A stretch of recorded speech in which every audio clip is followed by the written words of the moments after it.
welcome to another episode of Guess That Record. I am your host, Jackson Reed. This is the show where we talk about music and try to figure out which album I pulled from my collection. Thanks once again to you, the listeners, for tuning in to another episode. Our guest is a rock and roll Hall of Famer, best known for serving as the guitarist and producer for his wife and vocalist, Pat Benatar. He's also been able to work with artists like Rick Springfield, Kenny Loggins, and Steve Perry.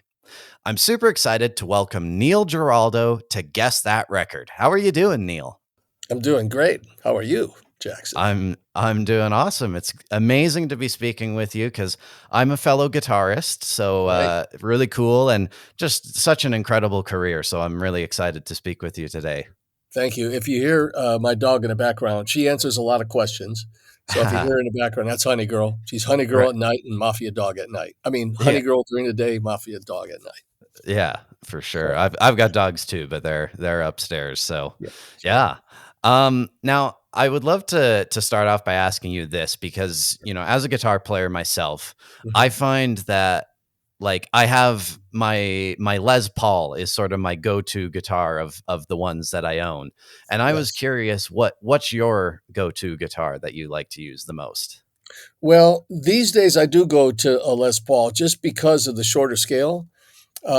Since you're, young, here's what I'm going to give you a little advice on. Watch your string tension because I've used really heavy strings when I was younger, 11s and 12s. And I would even go up to 59 on an E, sometimes 60, a low E. And then what happens is it gives you arthritis, which is kind of weird. So a Les Paul, you can go heavier strings, right? So at the moment for electrics, Les Paul's a really good go-to. I have a Guild Starfire I like a lot. I call her Pain. She's super cool, semi-hollow. I go to her quite a bit. And so for now, that's kind of what I'm working with. Yeah, for sure. And there's always a telly around. Always. Yeah, always. It's funny you mentioned string gauge, but I've always used nines. Those are the ones I use. So I go a little lighter. I always remember reading how Jimmy Page would use like very light strings back in the Led Zeppelin days. So that kind of stuck with me when I was deciding what I liked to what to use there. Yeah, it's a smart move. Yeah, keep them light. Yeah, for sure. Now, of course, you've had such a long, illustrious career, and there's so many amazing songs that you've been a part of. And so it was kind of tough to narrow down like what to ask you today. But I wanted to start off on this record here. And with Kenny Loggins, where you played on Don't Fight It, which was the duet with Steve Perry. And I wanted to ask about the opening riff on that song, which it's an interesting one because you're using harmonics and it almost sort of sounds like a hammer-on pull-off riff, but I was kind of like, whoa, it's actually harmonics there. So how did you come up with that? Yeah, it's harmonics. Because what I do with most songs, every time I go in the studio, what I do is I chicka the tempo, whatever, just to sort of get that inside the drummer's head to know everybody this is where we're going. Even if we're using a click, metronome in our ears, I just click it out with the chicka thing, and then I figured, let's charge this up, and I just started playing harmonics. Yeah, and it just the engineer producer, was it Bruce Botnick? Yeah, Bruce Botnick, I think. Yeah, I didn't know he would use the chicka beginning or any of that, but he did. So that was cool that he did that. So yeah, and of course you're obviously no stranger to working with powerhouse vocalists, but that must have been a thrill to be able to be doing a song with both Kenny Loggins and Steve Perry. What was that like? Well, first of all, I didn't even know Steve was doing it. I had no idea. I actually, Kenny told me about doing a song like that, but it was another one that he had on there. I can't remember the name now. Imagination, maybe that's what it was called. That one I played on. I like that a lot. It must be Imagination. Must be Imagination. Yeah, I like that. That was more like Loggins and Messina-ish to me. So, excuse me, I liked that one, and I didn't really know I was going to do like more of like a standard kind of rock song. And I had no idea Steve was doing the duet. I had no idea until the record came out. And I go, Oh, they never told me that. Yeah, So, yeah, yeah, yeah. so that's And pretty it was also interesting in the liner notes because you got like a direct shout out from Kenny in the liner notes on that song, which was pretty cool. And a bit of an aside, but I've one thing I've noticed, like looking through these records, is that your name was spelled differently back then. The yeah. last name. What was the reason for that? Was 'cause, when I joined Rick Derringer in 1978, 77, I had it was spelled with an E, and it was a mistake, so I just kept it. I just Right. kept it being there. It was on, Guitars and Women record, Guitars and Women, yeah, it was called, by Rick, and I decided, well, just keep it for a while, and then it's a long story because my name is actually Ciraldo with a C, Ciraldo. It's a long story. So I Right. just kept it around for a while. Then I got rid Yeah. of it. So Yeah. And then, another record that I think, I certainly was surprised when I found out that you played on this record, but of mhm, course, with Rick yeah, Springfield here. sure. And yeah, I was wondering how you ended up on that record. Yeah, because I was working with Keith Olsen on, our Crimes of Passion record, and then eventually Precious Time. But I was the beginning of my career, even with, Patricia, even with Rick, I my ears always went to production. I mean, because as a songwriter arranger, it kind of fell into that area, and using instruments as tools, right, to create the song that you're trying to achieve, right, trying to the outcome of the song. So hanging around with Keith, and we got along really, really well. And he goes, I got this guy, Rick Springfield, and he's got a couple songs, and why don't we do it together? And eventually it was sort of a co-production thing with Keith and Rick as well. Um, so he just played me Jessie's Girl, and I says, "Well, that's a hit." And we both agreed it was, and even Rick talks about it now, when his demo was very, very like stiffer, right? And his middle eight wasn't really established yet, and he had parts in there he needed to clean out, sort of shape it a little more. So, and Rick's a super great guy, nice guy. We're really good friends with him and his wife and his family. Been for 50 years or something, like forever, right? Yeah. Um, so yeah, that's it. Just came about, and then we had a drummer, and then I just played the bass and all the guitars on it, and Rick played a little keyboard thing, I think, in a bridge, and yeah, that was it. Yeah. So yeah, Yeah. and It, then so yeah, like it's funny because Jesse's Girl is still like such a phenomenon to this day. And you knew that it was going to be a hit then. yeah, I did. Even in that condition that Rick had it was you could tell. You just kind of knew it, and like I did with most songs, if they need a solo, which I'm more interested in the vocal and arrangements like that. But solos could work if they're melodic, in my opinion. I don't know. And I even when I write, I don't write from a guitar riff. I write on piano or acoustic guitar to get the melody and words. So, but I would just pick a whatever 16 measures. Put 16 measures and we'll do a solo, or pick eight or 32. I just pick a number. I had no idea what I was going to do. Just pick a number. So. Yeah. Yeah. This episode of Guess That Record is sponsored by Marvel Marketing. Marvel Marketing is an award winning digital marketing company headquartered in Calgary, Alberta, Canada. Working with clients in different industries from all over North America, including Canada, the United States, and Mexico. Marvel Marketing services include website design and development, website maintenance, search engine optimization, public relations services, and social media management, amongst others. To find out more, visit marvelmarketing.ca. This episode of Guess That Record is sponsored by Guitarworks. One of Canada's top independent music stores for over 30 years, Guitarworks carries a huge selection of musical instruments from the biggest brands of music, including Gibson, Fender, Martin, Yamaha, and Paul Reed Smith. Visit any of their 2 Calgary locations or shop online at guitarworks.ca and join the Guitar Perks program to earn money back with every purchase. Guitarworks, your total guitar store.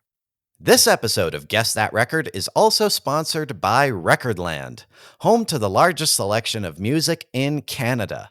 Buy, sell, and trade tapes, CDs, and vinyl.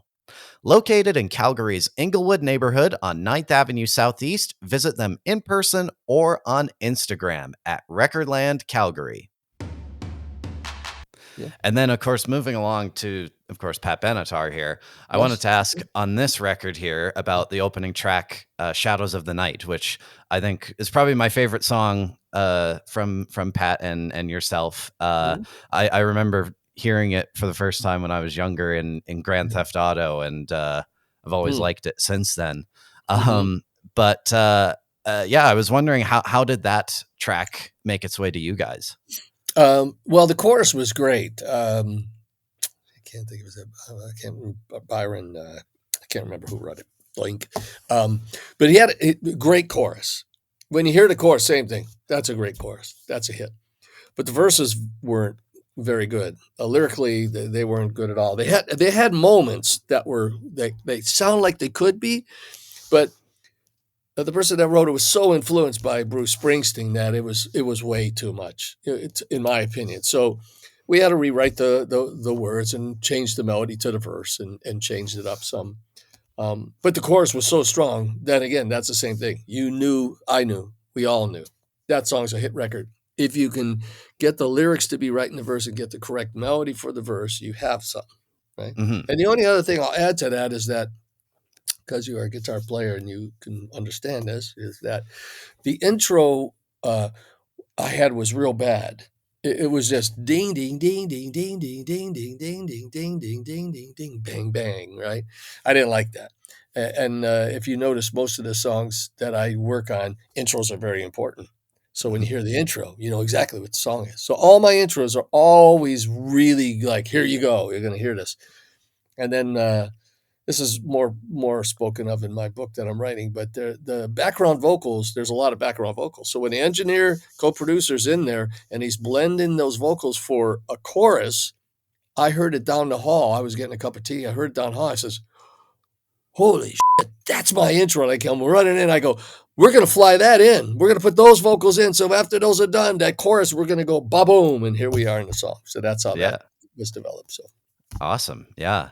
And kind of talking, of course, about the guitar on that Mhm. track, I find it interesting because the guitar solo is a bit sort of atypical of Mhm. like when you think of like 80s guitar solos, it's a lot of, like busy playing and fast stuff.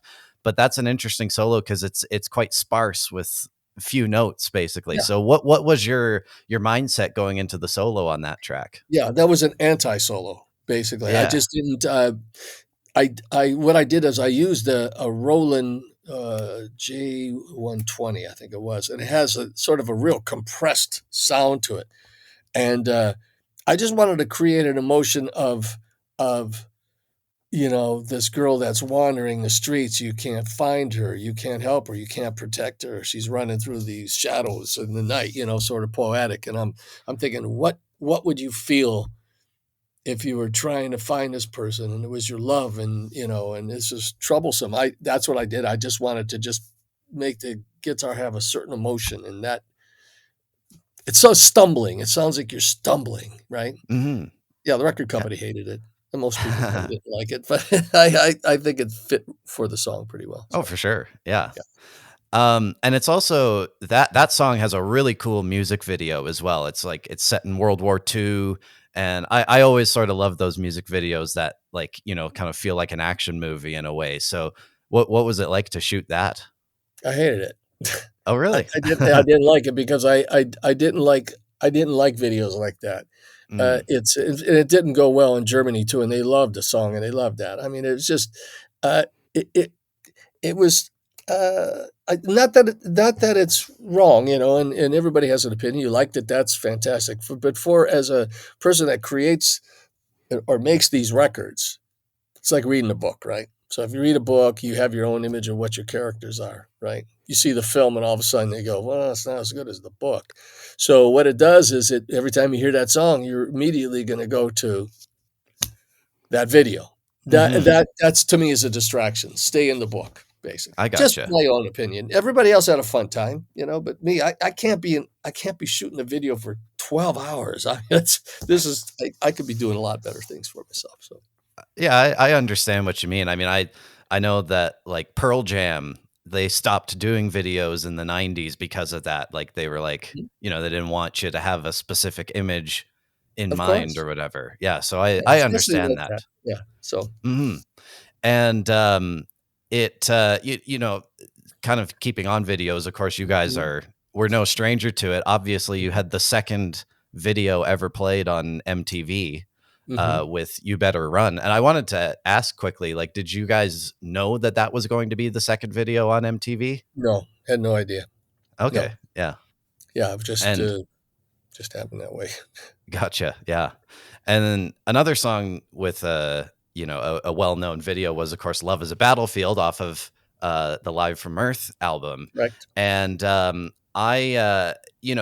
song is famously like a change in direction from the guitar-driven songs into sort of a synth pop direction. And I was kind of curious about the production of that song because, like, nowadays it's easier to build a track like that with, digital technology, Right. programming drums and all that stuff is much, much more straightforward today. But of course, back That's right. then, you're still recording on tape.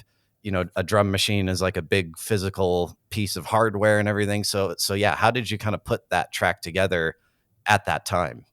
Sure. So I wanted it was a very melancholy song. Very, very, very slow.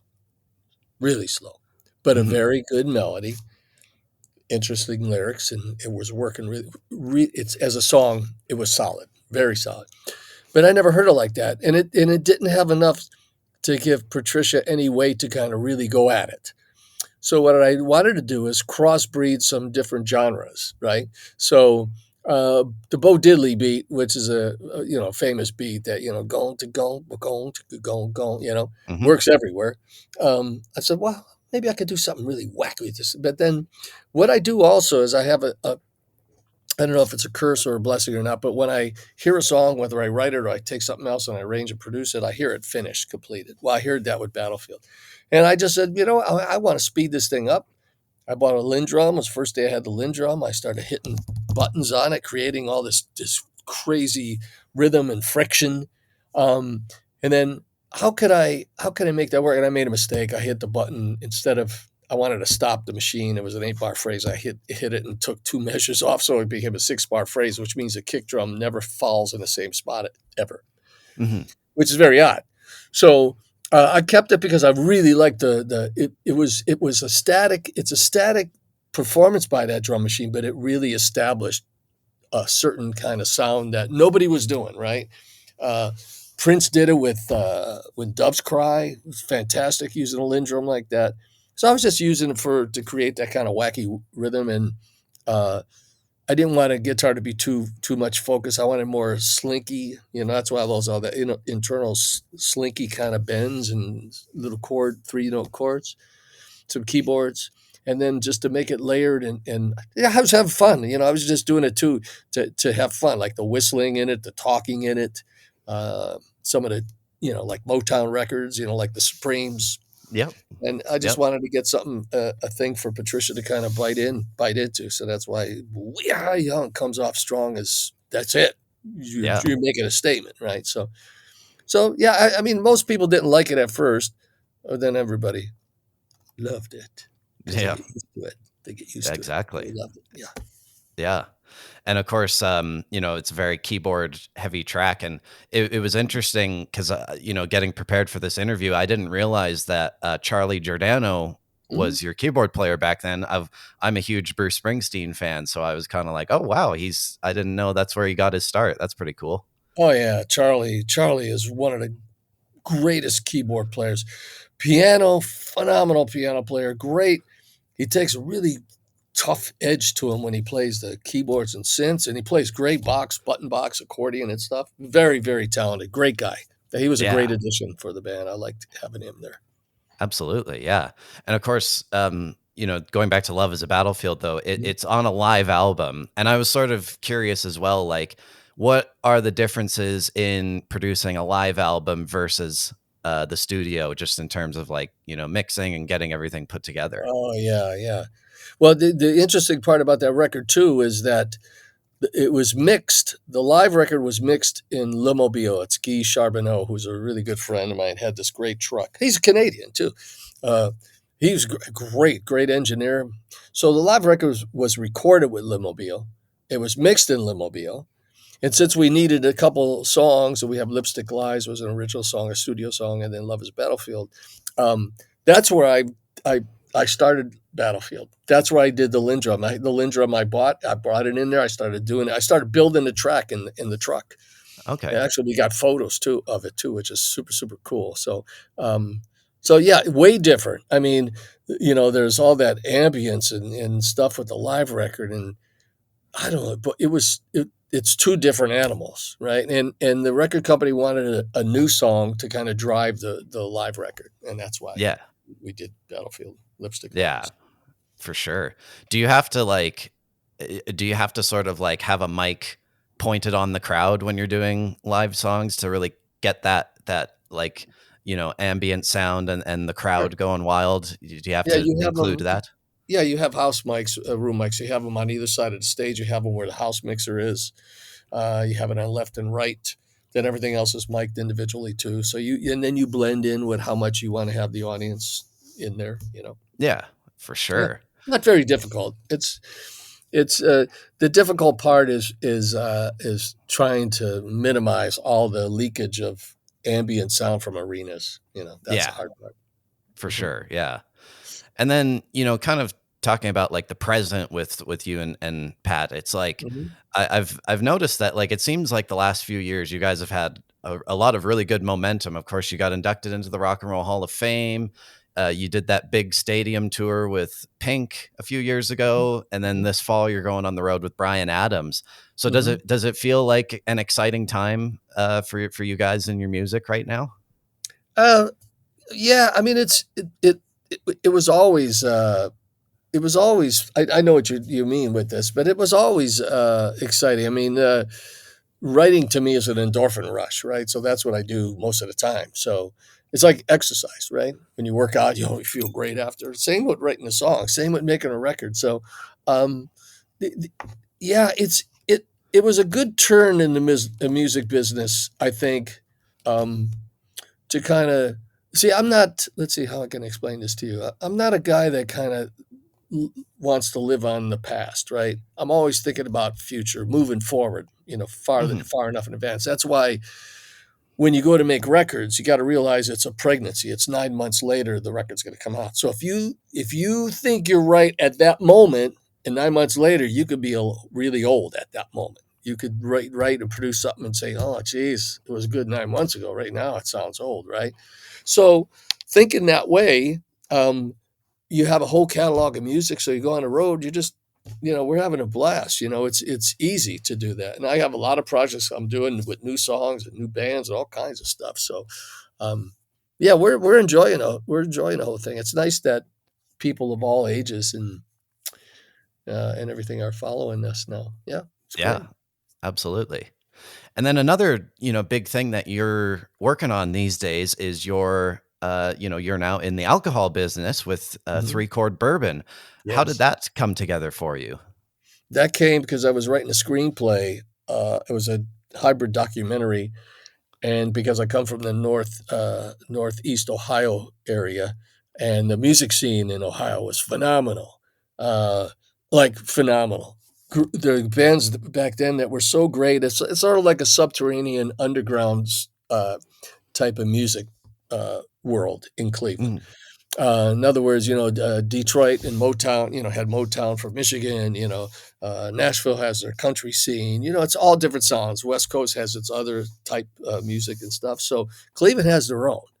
So that being said, uh, there was always this underground great bands, like Perubu, which I love. I love those guys. David Thomas, just tremendous.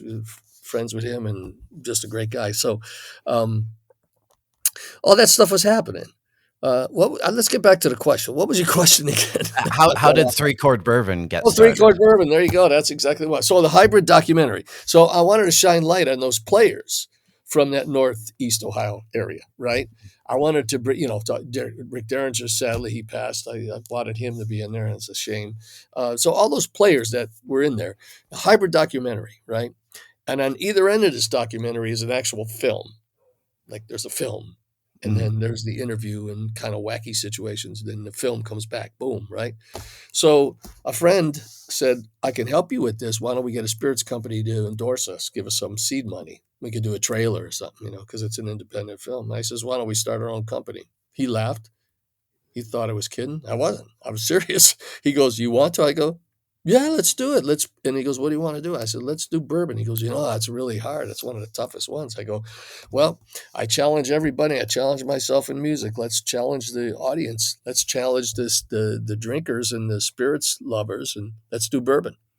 Yeah. And that was May 12th, 2016. Yeah. Going on 9 years. We're in 9 years. Yeah.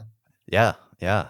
So And it started with the fundamentals. Important that it started with the fundamental of helping musicians, right? That's why we're so encapsulated in the whole music family, having a backstage series, young bands, experienced bands, new bands, different genres, blues, pioneers, educating people, and hopefully they can play a record, listen to those great people, sip on some nice 3-chord, and just enjoy the moment. Yeah, for sure. Yeah. It was interesting to kind of see the products. I took a look, and it was like, you got some cool packaging where it's like, it looks like the drink looks like an album cover, and like, lots of collaborations with other artists. Like I saw there was like an Allman Brothers drink and that sort of thing. So I think it'd be great to kind of break down all the different types of products that you guys have available.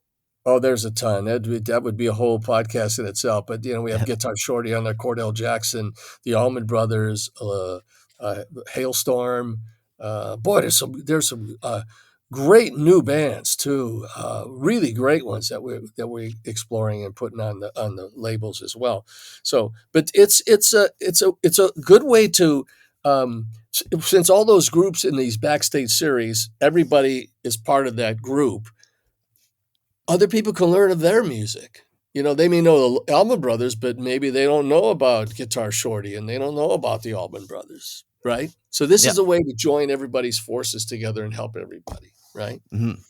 So. And do you just like approach bands and say like, hey, do you want to get involved with this? Like, how does that come together? We do it. They also come to us. Okay. Yeah. So yeah, that's how it is. So in the beginning, we were reaching out to folks, right? And then all of a sudden they're coming to us, which is super, super cool. So we're loving that. Yeah.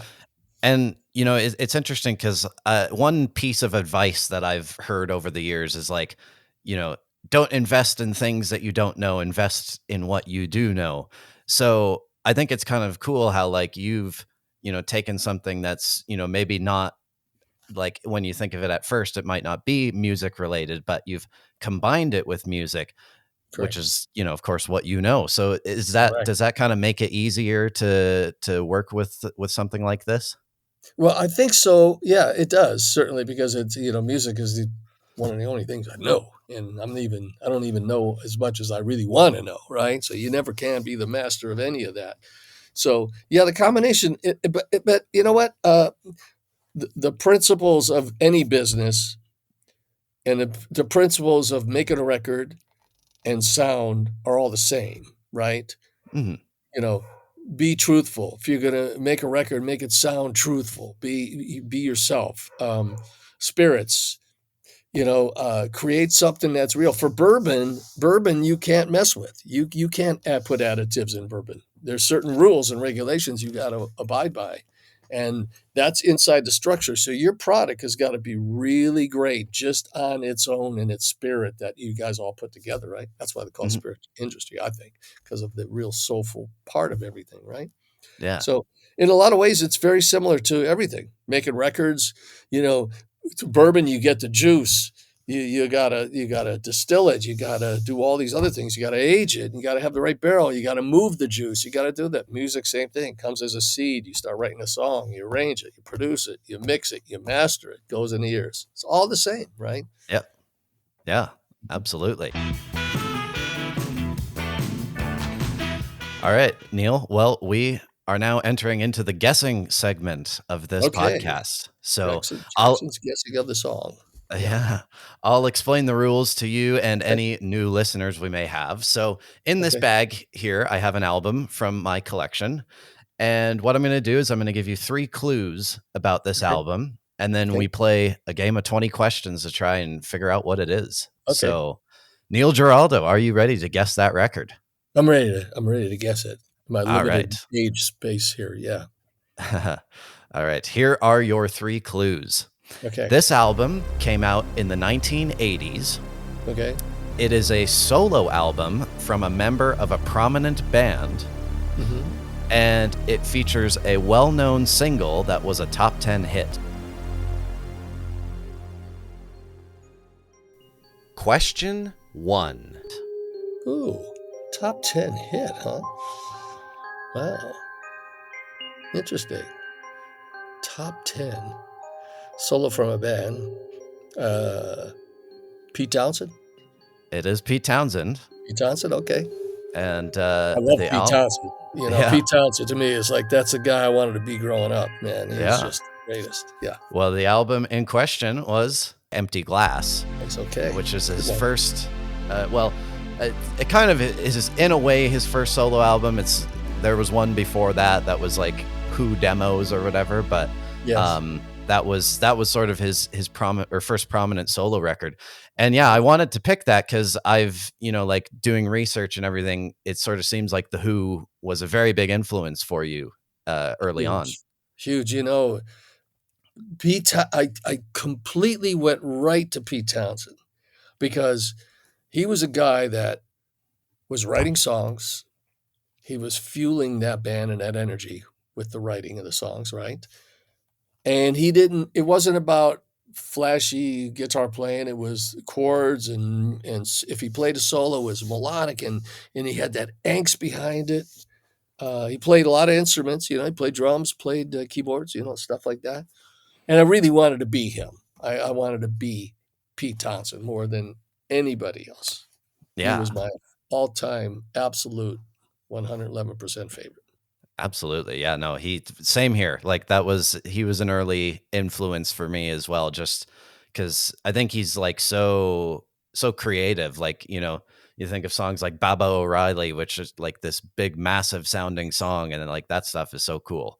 Sure. Um Yeah. And now also, you know, I think that was the first concert I went. I had an older uncle that, not much older than me, only 4 years older than me, that lived with us, essentially lived in my house because my grandfather passed away, and he would take me to concerts. But that was the first one. I think I was 13 years old, if I'm not mistaken. And when Pete went into my generation, I just went, yeah, well, let's forget about it.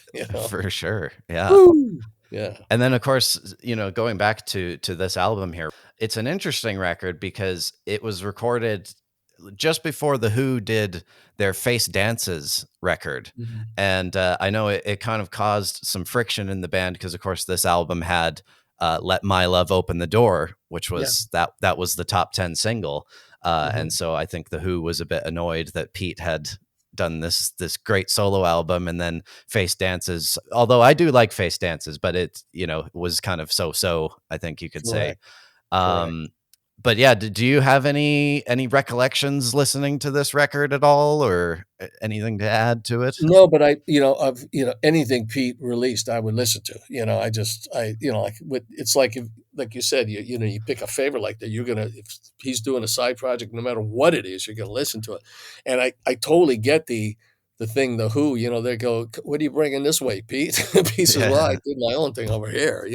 I mean, uh, in no way am I like Pete Townsend. There's not even a closeness at all in this, but there's a little bit of similarity too because I have these other songs that I'm doing a solo record, so I may want to do them instead of do with Patricia.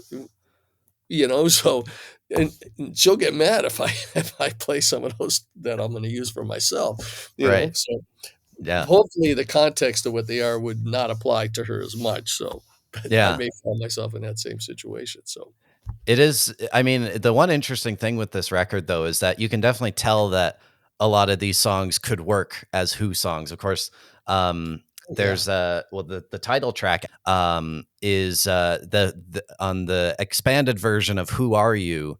There was a demo version that Pete did of that song with John Entwistle and Keith Moon.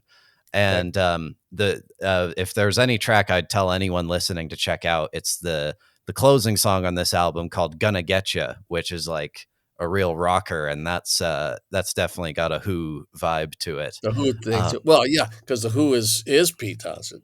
I mean, but again, it's also Keith Moon. It's Roger Daltrey, who I met a couple of years ago, or something like that. What a great band! I mean, Roger Daltrey, when he came out and he's whipping a mic with this thing, and Pete's doing this, John just standing, and Keith, who's that playing is just as integral as Mitch Mitchell was with the Jimi Hendrix Experience. Yeah. Oh yeah. Those guys are more than just a drummer, For sure. Yeah. They're real. Did you ever, of course you mentioned meeting Roger. Have you ever had the chance to meet Pete before? No, I never met Pete yet. Okay. Yeah. It's so crazy. I never met him. Other heroes, Jimmy Page, Robert Plant, I met them guys, and, a lot of other people, but I never met Pete. I'll have to meet him one day. I hope so. Yeah, for sure. All right, Neil. Well, we have reached the end of the interview. I want to thank you for taking the time to be on the show today. It was amazing to speak with you. And where can the listeners find a Three Chord Bourbon if they're interested in getting some? Well, yeah, you got to go threechordbourbon.com. Certainly, that's important. You got to go there. It's in a lot of stores in Canada too. I think we have some locations that are having it up there. If we don't, we're going to be getting them there. And our online presence is huge. Best place to go is very simple: threechordbourbon.com. We give you a list of every place, everywhere you can go to buy that, because online sales are doing really well for us. And with this new Volume 2 edition with all the record covers, like you said, those things, people are falling in love with the brand like never before. I mean, it's just spectacular. I have a great team.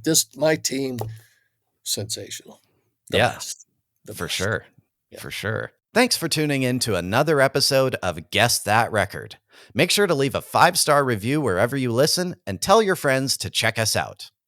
I want to shout out our radio partners currently airing Guess That Record as a syndicated show: CKMS in Kitchener, Ontario, CKXU in Lethbridge, Alberta, and South Devon Sound in Kingsbridge, UK. This summer, Guess That Record will also be airing on KVCU Radio 1190 in Boulder, Colorado. So if you're in those markets, be sure to check those stations out to hear the show. If you're with a radio station and you'd be interested in adding Guess That Record to your programming, send us an email to guessthatrecordpodcast@gmail.com. We'd also appreciate it if you follow us on Instagram and TikTok, where our username on both platforms is @GuessThatRecord. And lastly, subscribe to our YouTube channel to see the video versions of these amazing interviews. Remember to keep rocking, and we'll see you on the next episode of Guess That Record.